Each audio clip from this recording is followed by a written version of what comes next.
Welcome back, friends, to Divine Feminine Radio, your weekly sanctuary for feminine wisdom in a masculine world. I'm your host, Rani Kala, here today with the beautiful Tamara Rose. Tamara, it's so good to have you today. If you are new to us, Tamara is the founder of the Beyond Human Method. She's been deconstructing patriarchy and activating the Divine Feminine for over 15 years. She's also my sister, hence how I found her. I figured today we could dive into... You had no choice. I had no choice. I mean, I did have a choice when I incarnated. I said, you know what, that's the gal I want to be my sister. But, you know, in this lifetime, I did not have a choice. I thought we could dive into a bit about primary patterns today. I don't feel like we've talked enough about primary patterns and how they get in the way and how they affect our fishbowl and how Have we talked about them at all?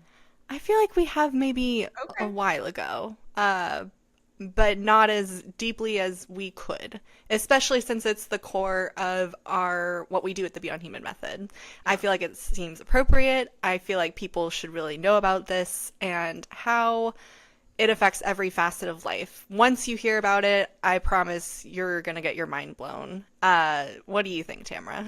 You can't unhear it. Once you hear it, you're going to be like, oh, mother. That's what that is. That's what that is. So we'll give you a little mind-blown magic today. Tamara has a mind-blown guarantee at her live events, so I'm sure it can also apply to podcast episodes. Anytime we do events, I'm always like, you get a mind-blown guarantee. Money back if I don't blow your mind. Yeah. Exactly. Well, a few episodes ago, we talked about our fishbowls, how our fishbowls are creating our reality, our thoughts, feelings, and actions are creating our reality. If you haven't heard that episode, I recommend going back to watch that one, or listen, if you're a listener. But underneath of how we create our fishbowl with our thoughts, feelings, and actions is our primary pattern. And really, that's at the root of how our fishbowl is created and how we see our lens through life, if you will, right? Yes. Accurate. You should be a coach. Oh, thanks. Maybe I should. I have a company. You want to be a coach? Oh, yeah. Thank you. Oh, my God. Stupid jokes all day long. Be here. It's fine. So when it comes to the primary pattern that's running the show, let's open up how we identify it, how we get to the root of it, how we change it so that we can change our reality. Yeah. And to give some context on, let's also start with, what is a primary pattern? So the primary pattern is the one main pattern. And we take the premise that, if you uprooted this pattern, your whole life would change. That's, the premise we take. And so we're actually, I also want to say this. I am also of the mindset, the belief system, that there's nothing wrong with anybody, that basically we're all high vibrational frequency beings. We can create anything that we want. And the only thing getting in the way is ourselves. And so for the sake of this particular distinction in this podcast recording, listener, consider that if we just strip away all the limitations, you would be left with high consciousness, high vibrational frequency, create, manifest anything that you want. So it's the patterns that get in the way. It's the belief systems. It's the mindset. It's the things that you've been taught about the 3D reality. So if we identify that one personal primary pattern that you have, then we start to unpack, and you get to get freed up to live your most expansive life, to create anything that you want, to really embody living beyond all these human limitations. And so the primary pattern is kind of that one that everything can come back to. So you can be oh, okay, it's this, but then underlying is one. There's one primary thing. And so we get that. What was your original question? Because it's I could also talk about how does it evolve? How do we have this primary pattern? That can also be the question. Was that what you were saying? Yeah. Just in general, we started with what is a primary pattern. And I think that's a great distinction. And one metaphor I like to use when it comes to primary pattern, because a lot of people listen to us and they come to us on their personal growth journey. It's not like they're they just woke up and they're like, what do I do with personal growth? They've normally been on their journey for a while when they come work with us. So yeah, this is typically, like this is the varsity program is what I call. Like, yeah. you've done some other stuff. You were training, and now you're like, let's hit the varsity league. Yeah. So it's not a new concept to them doing mindset work, doing healing work, things like that. But if you've been on your journey for a while, you've probably been doing mindset work. I like to think of it like trimming the branches of a tree. You're trimming the branches, you're trimming the leaves, but they've probably been growing back. You may be bumping up against some similar patterns, some similar things for a few years now, not really being able to get past it because the leaves and the branches keep growing back. And so the point of the primary pattern is, instead of trimming back the leaves and the branches, you're actually going to the root of the tree, and you're like uprooting it, throwing it away, setting it on fire. The tree no exist anymore. You get to plant a new one now. And like, that's the most efficient way to go about growth and development, because if you're a landscaper and you got a weedy yard and you keep like trimming the weeds are going to grow back thicker and they're going to keep coming back. But like, if you uproot them, usually get rid of them, unless they're dandelions. Man, those motherfuckers know how to like recreate themselves in my yard like nobody's business. And I'm so like anti-pesticide. I'm like, oh, they're the prettiest weeds though. They're the prettiest. They are, and they're like healthy and they're good for you. And you know, I haven't gotten to the hippie phase where I'm boiling my dandelion weeds. So, you know, listeners, if you want to give me tips, go ahead. Anyhow, I digress. To the weeding of the yard. Well, when it comes to our primary pattern, I would say the source, like if we're getting into the source of like where it comes from, 90% of our energy comes from our mom, number one. Primary caretaker or mom. Like, surprise, you incarnated and you were given this like little gift bow tied with a bow. And it's all the like, not worthy, not good enough, I'm always right, I can't do anything right, whatever that is. Like, it's just gifted to you because we spend so much time in the womb and around our primary caretaker. We learn how to survive because of them. Yes. And I will also say this, because so we're going to get influenced by the reality we were born into. So somebody's primary pattern who's born into like a billionaire family is going to be completely different than somebody's primary pattern. Potentially could be the same, but like, I haven't seen that yet. Potentially different than somebody who's born into poverty. Your patterns are going to be different if you're born into like a community in the South, like Florida or like Northern Maine. You're going to have like potentially different conversations, different influences. Your patterns may be different if you're born into like the United States versus Ghana, Africa. I just throw out things that I know. I've been there, you know, like, so patterns are different. It's going to go back to everything about gender, race, economic status. What are the other? Sexuality, all these different religion. Thank you. All these different aspects of life are going to contribute to whatever your primary pattern is. Yes. Geographic 100%. location. Geographic location too. And so those are going to influence how we see the world. Those are going to influence our fishbowl for sure. Now, the other thing that also influences our primary pattern would be your blueprints. And so the way that I like to describe this is like, when you incarnate, you say, I want to experience XYZ. And I think we talked about that on the last episode about incarnating blueprints and what you want to experience. And so if you would like to be like, one of my pathways on this planet is to be a thought leader, and to change how people relate to themselves, to remove human limitations so people can access that higher consciousness, can create anything that they want on the planet. Like, that's why I incarnated. So, you know, A, I've been doing this for 15 years. B, I've had some like really fucking traumatic shit happen that most people might have taken them out of the game. But for me, it was part of the pathway to show like it actually, my path or what has happened to me in the human realm hasn't dictated my limitation.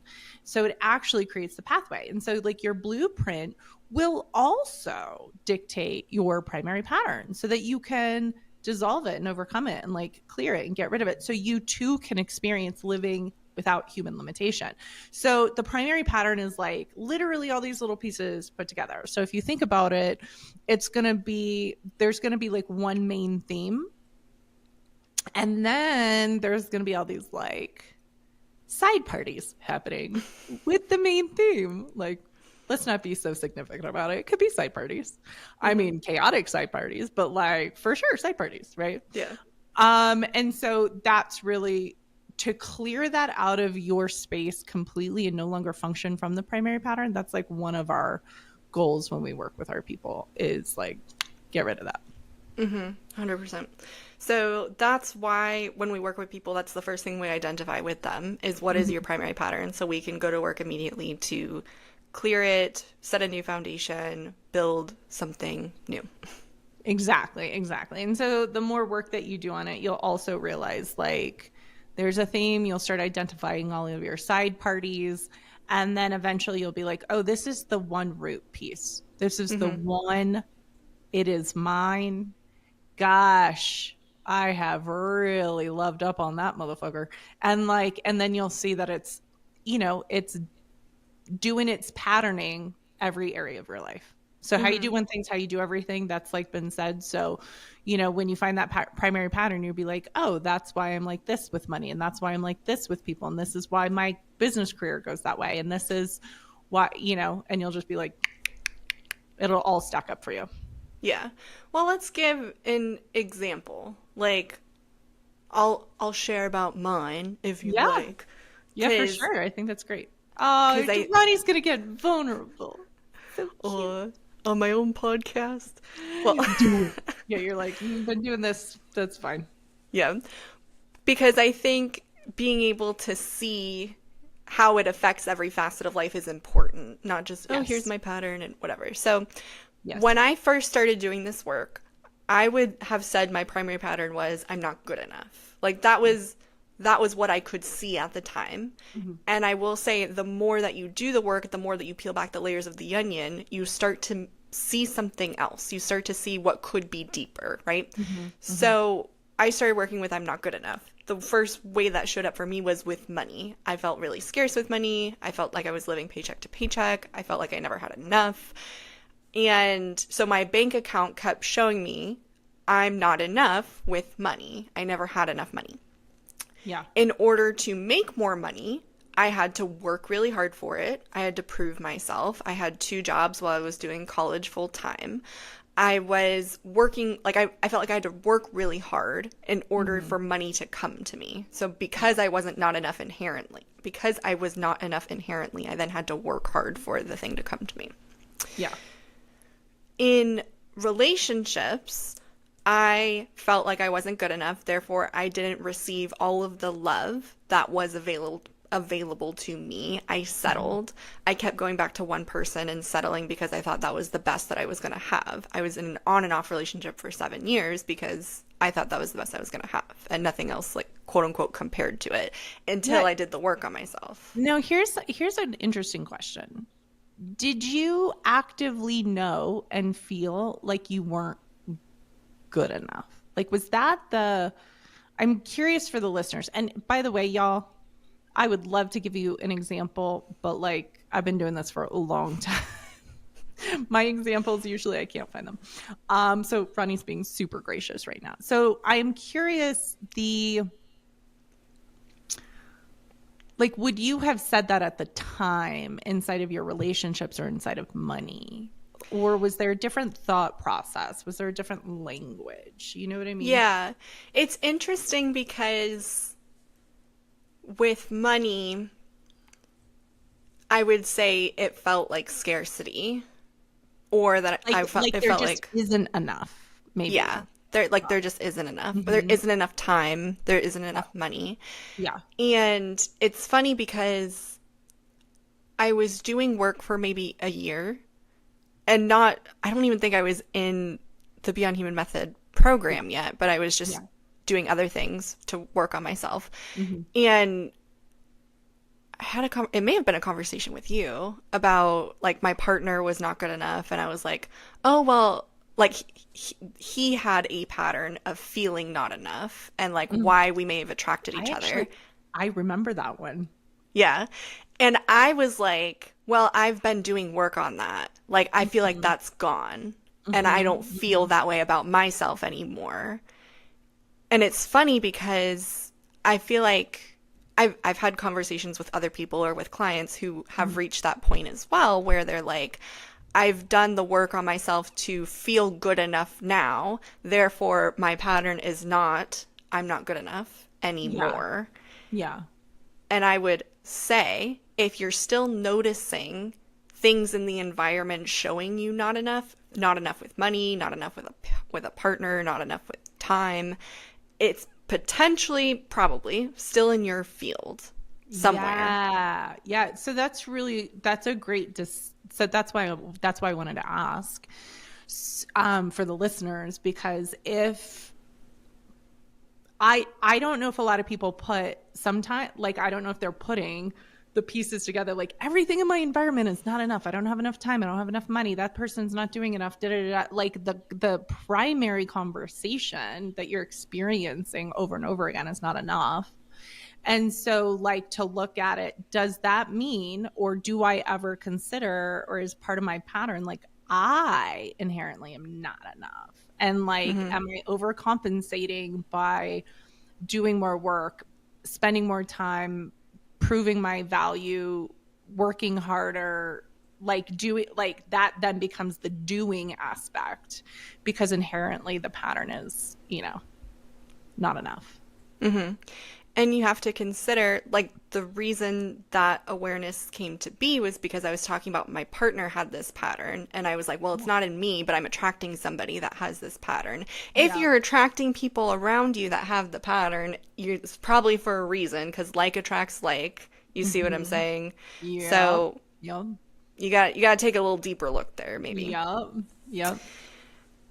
So, yeah, when you're looking at primary pattern, you want to look to your environment and what's showing up to then determine what is the root cause, what is the Like, how many layers can you peel back, which is what we do with our clients, right? Because because I think inherently too, like, for those, depending upon where you were born and, what part of what, right? But, like, being born in the United States, where, consumerism and capitalism is king, and where resources are scarce, like, what we learn, I mean, that's what we've been taught. Resources are scarce, right? So inherently there is not enough inside of the conversation.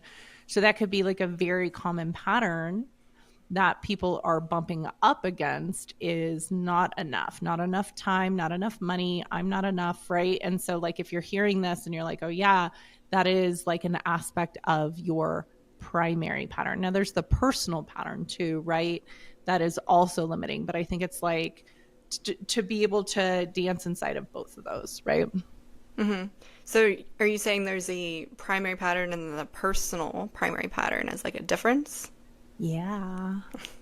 Yeah, because it's personal to you. It's personal to your blueprint. It's personal to why you incarnated. It's personal to your exact experience with your primary caretaker, your family, your school system. Like, for me, I remember one thing that really shaped me, and this was like part of the collapse of my quarter life crisis, if you will.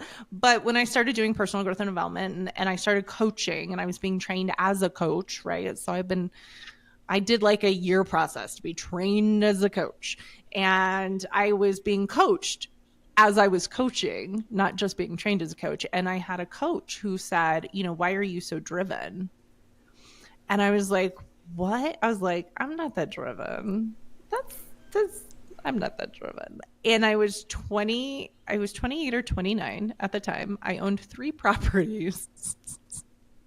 I was top at like sales for like the Western region in my company, like a national fabricator, worldwide known fabricator. Um, and I'm like, and I had like money, and I like nothing. It was like, yeah, that's just, I'm like, but here's the deal. When you're in your fishbowl, you're like, everybody's like this. Mm-hmm. And he was literally looking at me like, no, not everybody is like this. Now, I had also graduated high school early. I graduated college in 4 years, working 2 jobs, summa cum laude or some shit like that, right? I don't even remember.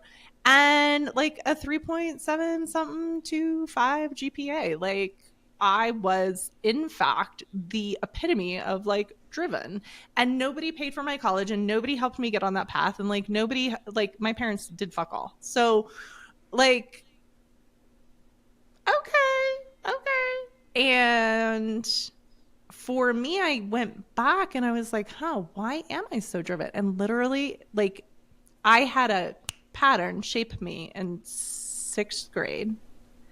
And it's so funny because I'm like, oh, Cece's in 4th grade. Like, it's like 2 years, right? I wanted to be a bartender. And I was like, I was so excited. This was way back. I mean, we have to go back to Cocktail and Tom Cruise and how fun that looked, and like flinging bottles in the nightlife. I was like, oh, that looks so fun. And my mom was like, yeah, okay. My mom didn't give a fuck about college and education. She was like, that looks great. You could make good money. Like, you know, and I like researched and I was like, tips are like 6 figures. This is going to be amazing. And so I walked into career day. Like, what's your career of bartending? And, you know, I presented to the class. I was like super excited. And the teacher just said one thing. It was, well, that's fine, but that's not a real job. Mm-hmm. I didn't go home and cry on my Wheaties. I didn't like have a fucking meltdown. I wasn't sad. But that was in 6th grade. By 8th grade, I was doing high school classes. Like, I was already getting high school credits. I was in summer school every time somebody offered a summer school, and I was getting college credits in high school. And I was like, I was on the path. Mm-hmm. And when my passion showed up, which was photography, so I was like, here I was in high school doing black and white film photography, and then I went to college, and it would have been my dual major. I was one class off. But my counselor goes, well, what do you want to major in? And I was like, well, I'd love to do photography, but that doesn't make any money. So I could have stayed in college, done one more credit, and had a dual major in photography. But I was also like, well, what's the point? Like, I'm not going to do anything. What's the point if there's no money? Yeah, I'm not going to do anything with that. I need the real career. You see? So I think it's like peeling back the onion like that. You know, that wasn't my first personal growth and development course. That question didn't show up until later. It wasn't until I could actually like receive that information to have that aha moment. But that was one of those pivotal things that like, oh, okay. Now, I also happen to be like an Aries rising, so we're pretty driven humans, like in general. Kind of in your blueprint anyway, but it's part of my blueprint. Okay. So like, I think it's, you know, when you're looking, you just have to look at all of those aspects and pieces, right? Mm-hmm. And as interesting you say it happened in 6th grade for you. I think it was 5th grade for me, the memory that I keep coming back to. Every time I go to see something about my pattern, clear something about my pattern, it's been this memory from 5th grade where I was changing schools in 5th grade. My mom was the principal and assistant principal of my schools when I was younger. I always followed her whatever school she moved to. So I was like the principal's kid, and it was like super, like I got special treatment a little bit because of that. Like the kiddos like were friends with me, I think maybe because I was the principal's kid. And I just felt like I felt real cool of the school because I was the principal's kid maybe. But in 5th grade, I switched schools, so I didn't follow my mom anymore. I was switched schools to the county I was zoned for. And I didn't have my mom. I didn't have my friends. I didn't have anybody there that I knew. And everybody had already made their friends already because it's 5th grade and they've been theirs for 5 years already. So I think it was my first week on the playground, like after school care. And I was trying to make friends. And I feel like I was a weird kid maybe, or I don't know. I remember specifically doing something a little weird. Like I did a funny face, or I did like a weird dance, and I was trying to get people to like me, to like be accepted or make people laugh. I don't remember anybody laughing at me, pointing at me, making fun of me in any way. I just remember them turning around and walking away. I don't remember anything specifically hurtful about it. But the feeling I got was as if they had pointed and laughed at me and made fun of me. The feeling was there. Right. So because of that feeling, I then subconsciously decided I can't be myself. I can't be authentic. I have to fit in. I'm not good enough the way that I am, and I have to do something else to fit in and be like other people. Yeah. That was like the whole thing that I decided in that moment. Yeah. And isn't it it's fascinating because today you have your purple hair wrap. But Yes. For those of you listening, I'm talking to the sister who typically has blue hair or purple hair or like multiple piercings, right? And how many do you have 2 nose piercings by the way? I have 2 nose piercings. I have a septum and then I have I'm always like, I got like one seems like enough, but you're like, let's pierce that motherfucker with another, you know? So it's just like, it's funny that is kind of your natural MO. Mm-hmm. When did you really start to express yourself? Hair, sexuality, nose, like when did that, how many, has it just been really a few years? Really? I came out as lesbian queer in 2019. I came out as non-binary in 2021, I want to say.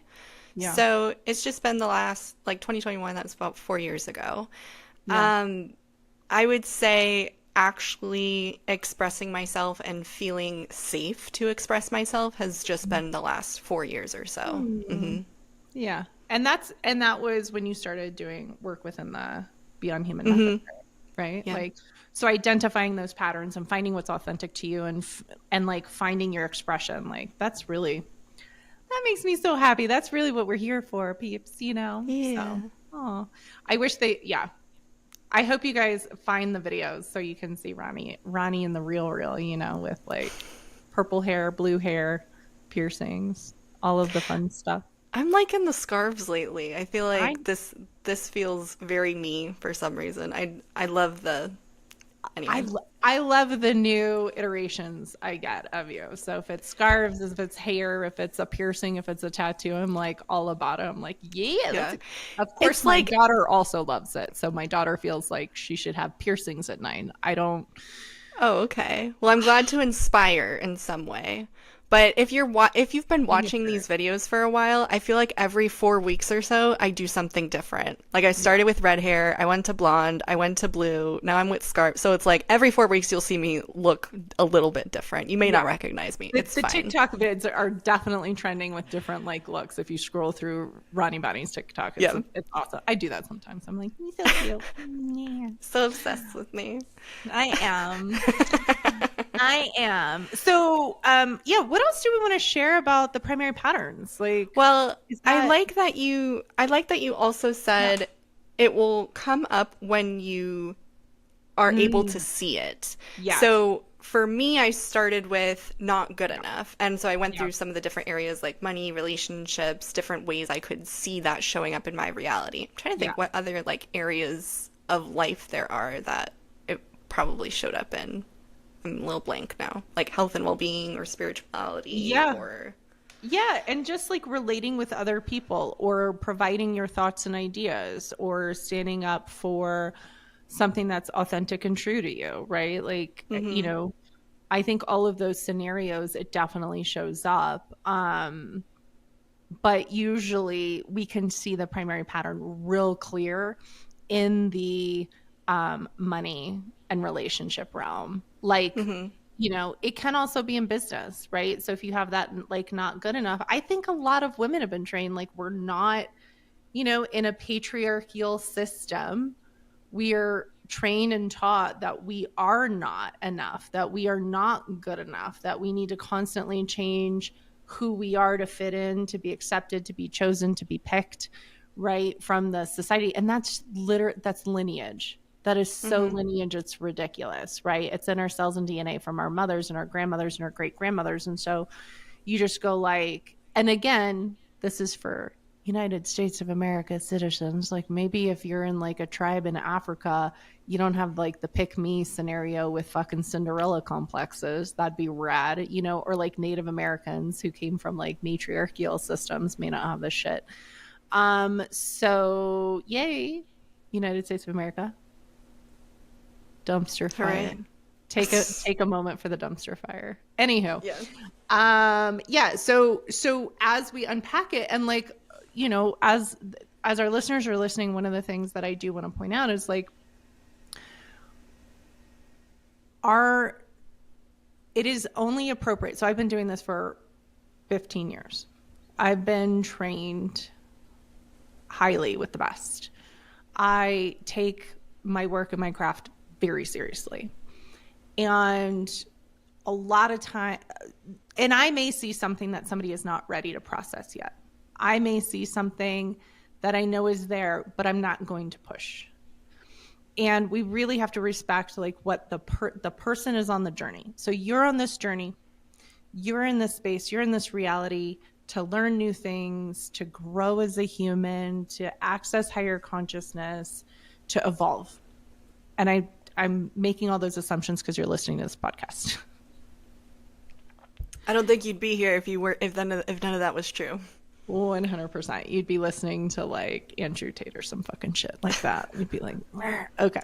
Anyhow, or some, you know, I don't know, Dave Ramsey, Andrew Tate, like something else. Okay. Thanks so much for listening. Real quick, if you resonated with anything we've said so far or had any new insights, chances are someone in your circle needs to hear this too. Think about that gal that's ready for her next breakthrough to step more fully into her divine feminine. Your share could be the catalyst for her transformation. You got your person? You sent it to them? Okay, cool. Let's get back to the episode. So there's two things. One is, what can your consciousness, your being handle, and what can your nervous system handle? And so those are two very real concepts. Because if your nervous system is strung out, fight, flight, fawn, or freeze, in survival mode, there is nothing else to hold as far as like new awareness or seeing something new about that potentially. Would you say that's accurate? So the nervous system, if it's always in reaction mode, it can't integrate and process something new. Even if you want to, even if you see it, you can't integrate, process, and release it. So like that's one aspect of the nervous system. The nervous system, and like the nervous system is really like this network of nerves from head to toe throughout the body. And so it's really like this system that is communicating with the energetic field and you all the time. To calm the nervous systems means that you're like 100% in control of like your whole reality, right? And that's why we do so much nervous system work. But if you're in constant fight, fawn, or freeze in reaction mode, like in survival, that's what your nervous system is projecting in your reality. So how are you going to process? How are you going to get through? How are you going to release? How are you going to remove those like patterns that have kept you stuck? You really can't, right? So it's not appropriate to introduce something that the nervous system isn't ready for yet. So that's 100%. So that's like the first part. And then the second part is like, as we peel back the layer of onion, like for example, if we were going to look at some stats and data, you know, they say 1 in 4 women. Now, stats and data will change as we humans evolve and change. So these may be old. They could be appropriate. 1 in 4 women have been sexually assaulted. So if you're standing in a room, if I'm in a room and I'm hosting an event and I got all these people, or I've got a bunch of clients on calls, 1 in 4 women. Now, 1 in 4 women would be the number that would be reported.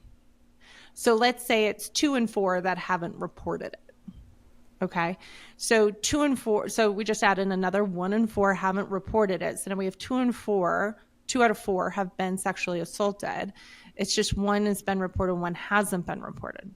Okay. That's like pretty steep odds. Now we're talking 50%.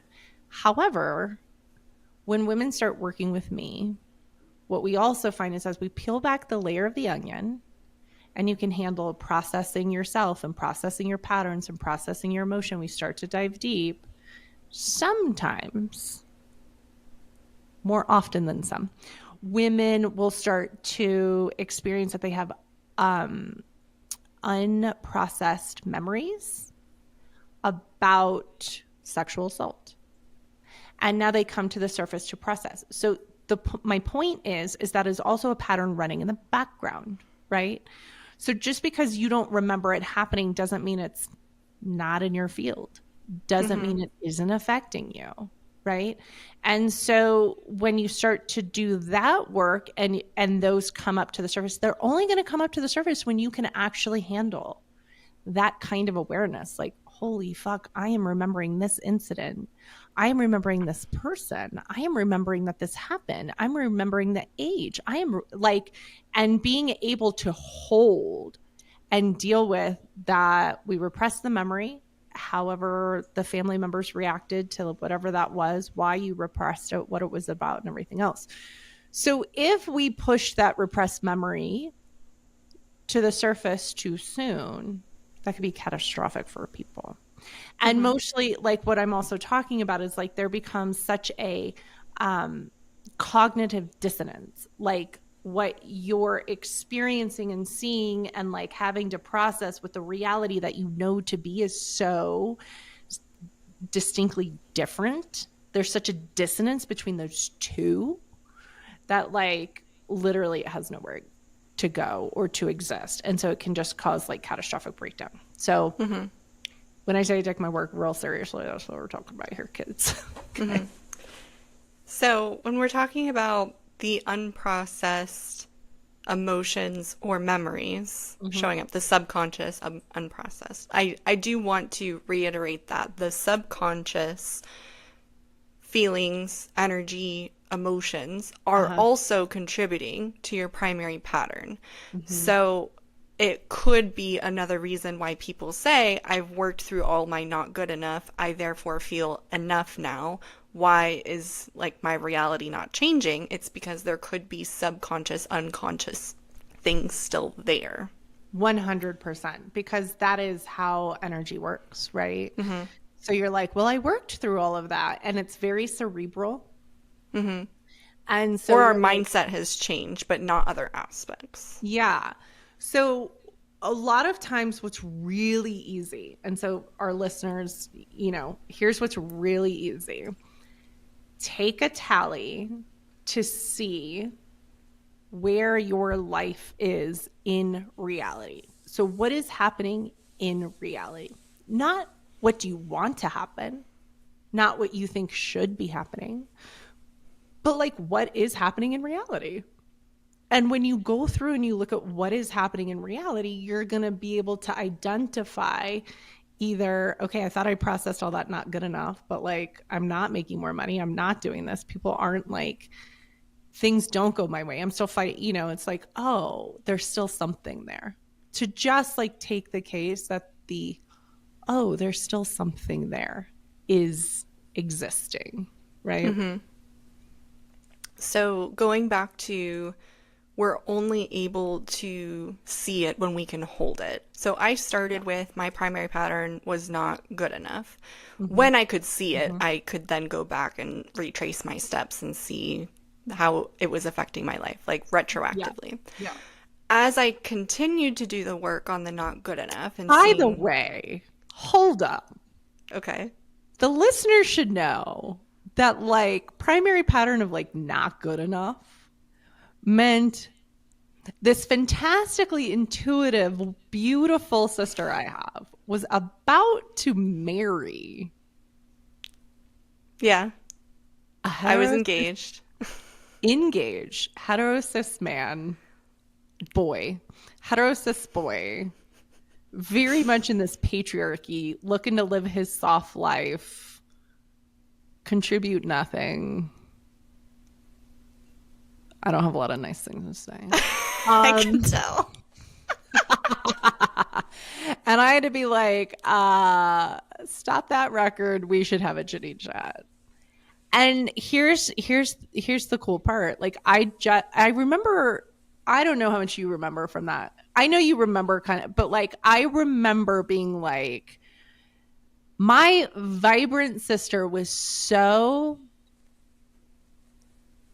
beautifully like a flower opened up, excited about life when you were like dating women, exploring the world, doing like, and I was like, ooh, the future, going down this path with this dude. Oh no. And I was like, look, I would just remember being like, look, we gotta talk. This ain't gonna be a conversation that anybody wants to have. I might be the villain in some storyline at some point, but like, dun, dun, dun, dun, let's have an uncomfortable conversation. And yeah. Mm-hmm. So like that's the not good enough is also the settle, right? It's like if you feel like you're settling or you have to settle or somebody's talking about settle or there's like quote unquote compromise, it's like that's also part of it too, you know?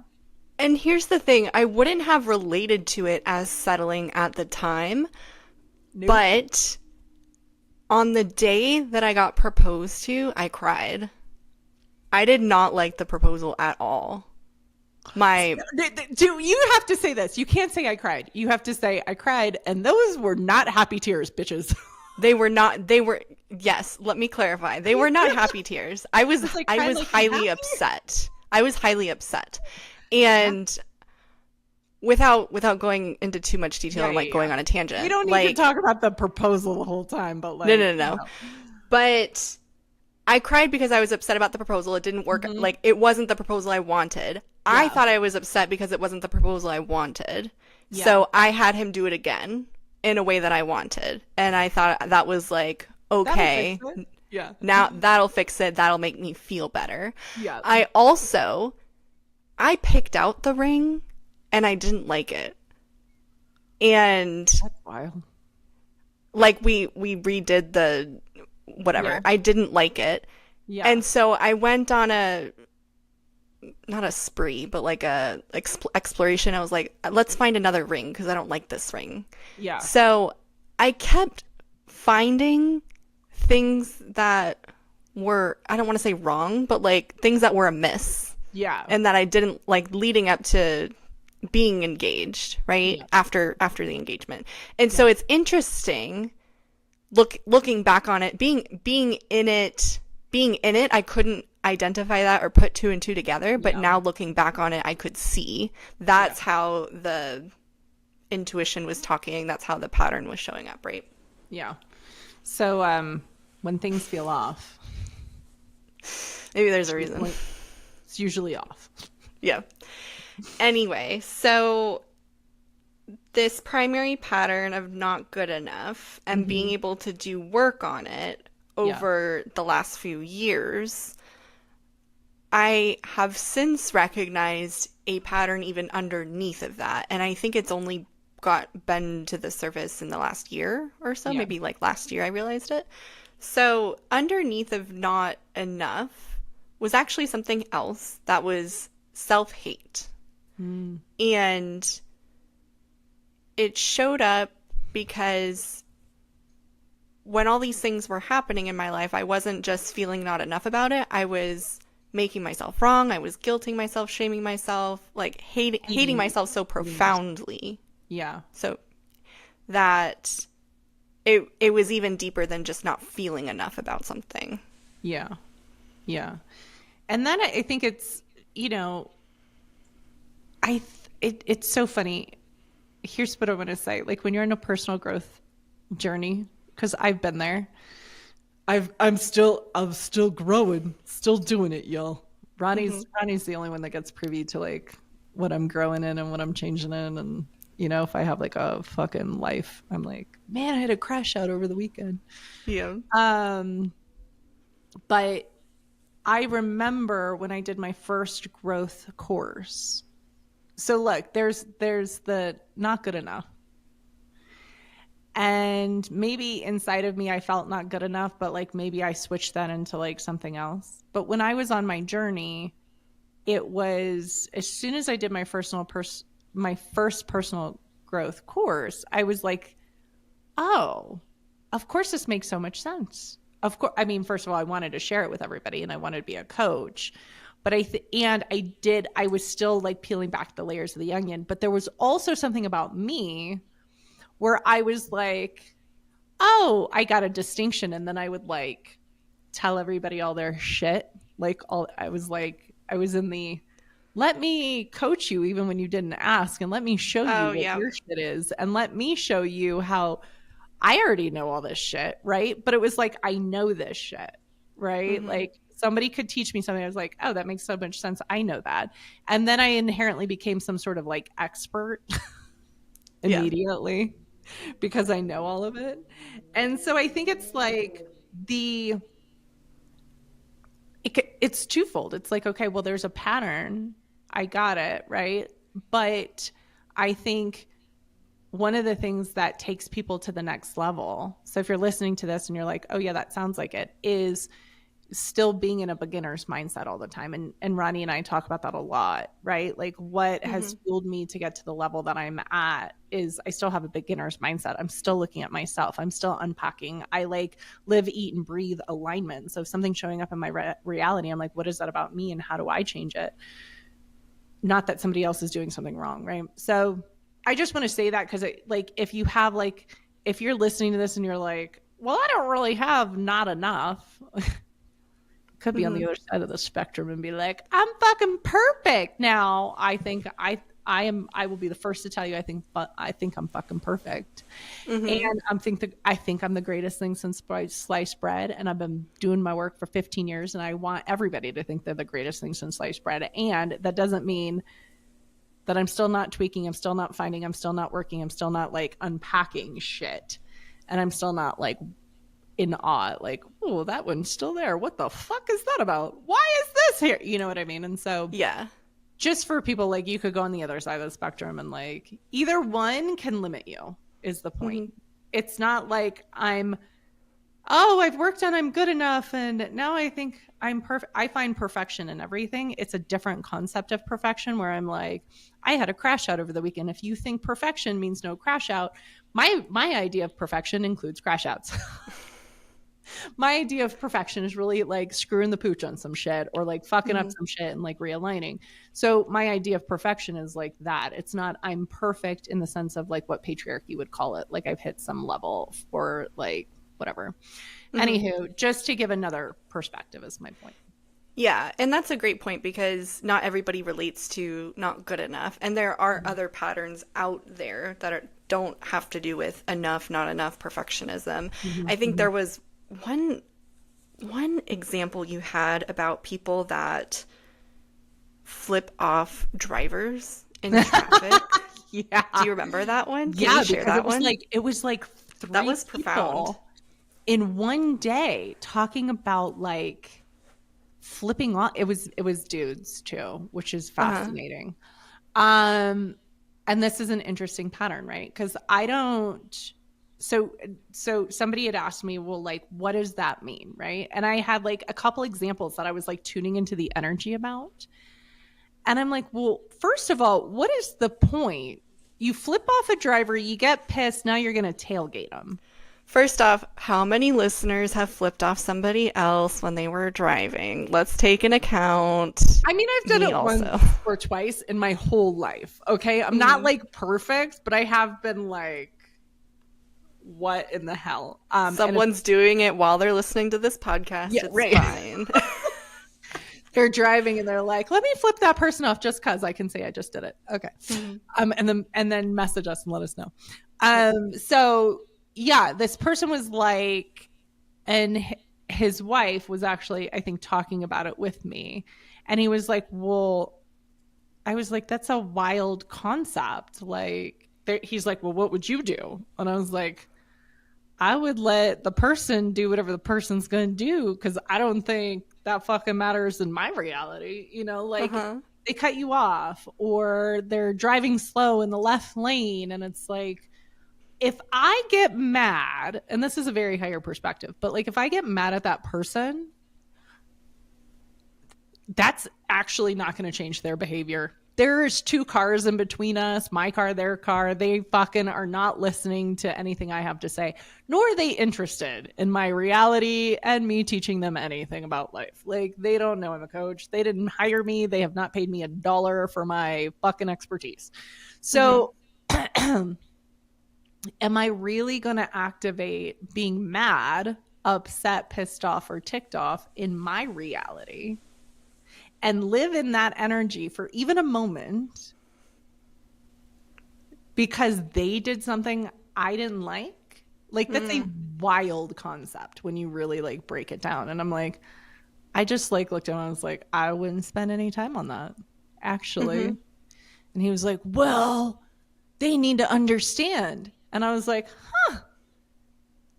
So you want to teach that person a lesson? And he was like, yeah. And I was like, they're not interested. They're not listening. They can't even fucking hear you. What do you think you yelling and flipping them off is actually about? Now, mind you, this person's also a teacher. So the primary pattern is teaching other people. And what I know about teachers is like bestowing knowledge. My ex-husband would be a great teacher because he likes to bestow his knowledge on people. He was a sub-teacher for a little bit too. He was training himself, I think, but then like, you know, didn't complete that. So you just go like, that is so it's a why. So your primary pattern will show up in the professions you choose, how you react in a car, right? And I was just like, okay, I have like no skin in that game. I know for reals, like me getting upset at a driver is only going to make me upset. But you're going to be upset because somebody's not learning something from you. And I'm like, that is just a self-fulfilling suffering of a prophecy. So when you could just be like, driving, oh, look, somebody cut me off. They must be in a hurry. I'm still going to get there when I get there. Am I going to be a minute late because of that driver? Maybe. Who the fuck really cares? Yeah. Like, what am I really going to like stake my claim in, you know? And I think that can be really eye-opening when you start like to release those patterns. Now, look, you're also talking to the person. I'll tell one on myself. Okay. When I learned the concept of integrity, which was doing what you say you're going to do when you say you're going to do it. When I learned that concept, there's a second part, which is keep and impairing context. And this was all from landmark education way back when, but doing what you say you're going to do. And somebody would show up late, even like 2 minutes late, 5 minutes late. Oh man, I'd rail on them. I was like, well, you didn't do what you said you were going to do. You should like make a new agreement. You should like clean it up. Right. And I was like that like righteous person about it. Now in the realm of energy and energetics and intuition and like what I know now, I'm like, and this is why I've done the 53 courses was because if I would have stopped at the first like 10, I would be a totally different coach than like, I totally would. Right. But now I'm like, well, like we changed Cece's flights because intuition. I was like, well, that's where the energy is pulling. We just need to shift it, you know? And like if somebody reschedules a call with me, usually it's perfectly divine, you know? And so, and I have people who schedule calls and then they have to reschedule and they're like, I'm so sorry. I'm like, it always works out. It's all perfect, you know, and that's a type of surrender and peace and ease that I think most people don't find in this patriarchal, like make wrong framework. So, yeah, 100%. Yeah. So in that example of the person flipping off the driver, what was the primary pattern you said that they had? Teaching others a lesson, needing to teach others a lesson? Yes. Yeah. Their whole life is about teaching others a lesson. Even when they don't want it. Even when they don't want it. And this person married with kids, always teaching somebody a lesson. And how does it show up? I might be talking and will correct me before I even finish a sentence. And so that person's not hearing everything. That person's not open to everything yet. Do you know what I mean? But that's like because the primary focus of life is teaching other people's lesson. Knowing better. I know better. I'm teaching you a lesson. And what this person may come to find out at some point, and what the listeners may find out, because the listener may be like, well, they're so arrogant. They think they're so good. Not always. Mm-hmm. Sometimes that's a cover up for something else. Yeah. For inadequacy, not feeling like they're enough. Right. Yeah. And but that's it's coming out differently. Mm-hmm.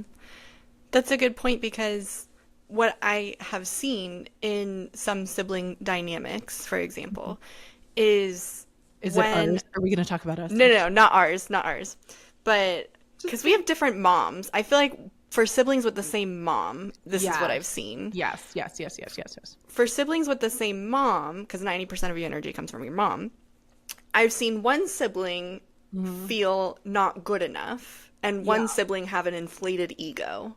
So it's both sides of the same coin. Yeah. Like front of the hand, back of the hand, same energy, just showing up in different ways. Yeah.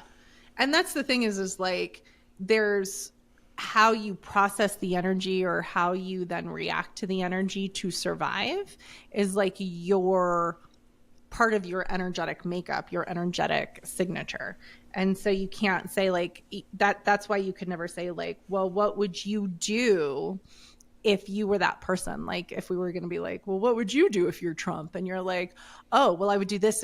And like, actually, no.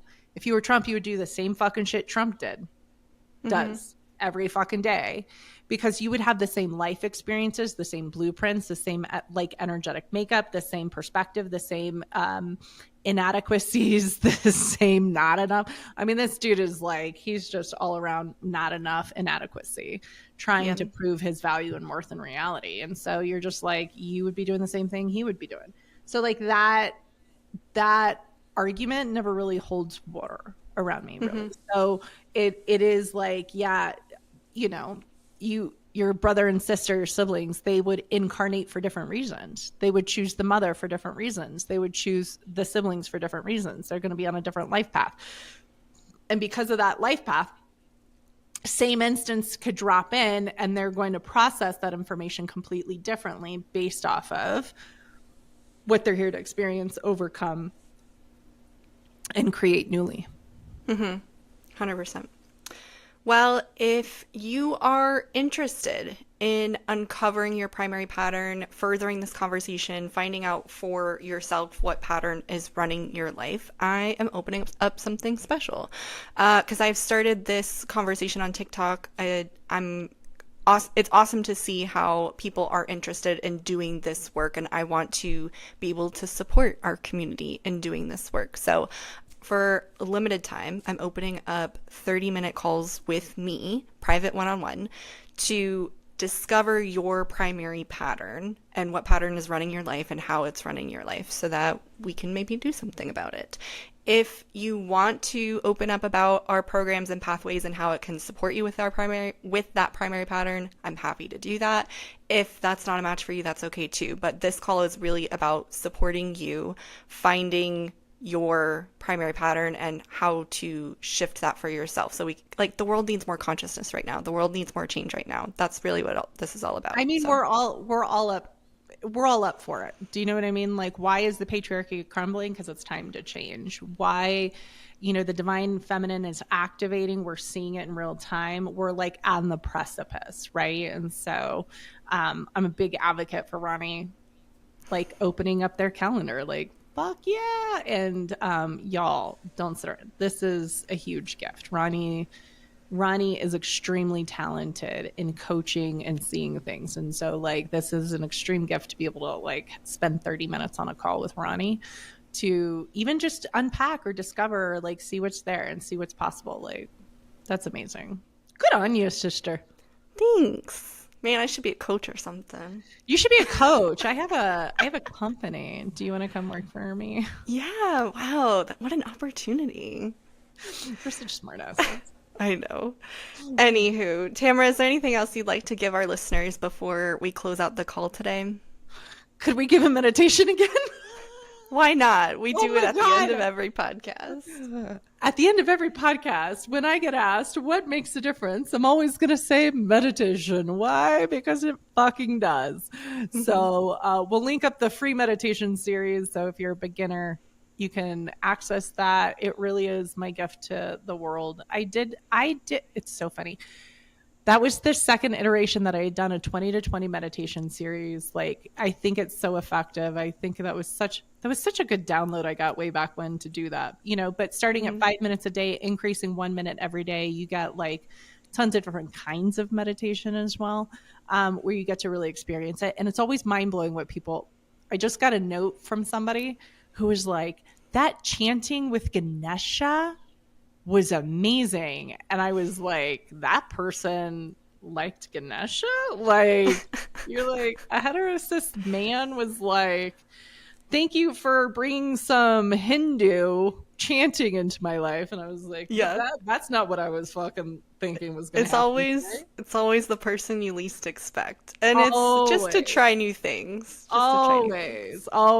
So there's so many yummy different iterations of different kinds of meditation. And the whole goal is to get to that 20-minute sweet spot. And also to help with the illumination and eradication of your patterns, because meditation actually is hand in hand with that. So we don't do any programs without people diving in and finding their own meditation practice. So if you're just starting out and or you're like, I'm a little scared, take a baby step, do 5 minutes. I got a thing for you.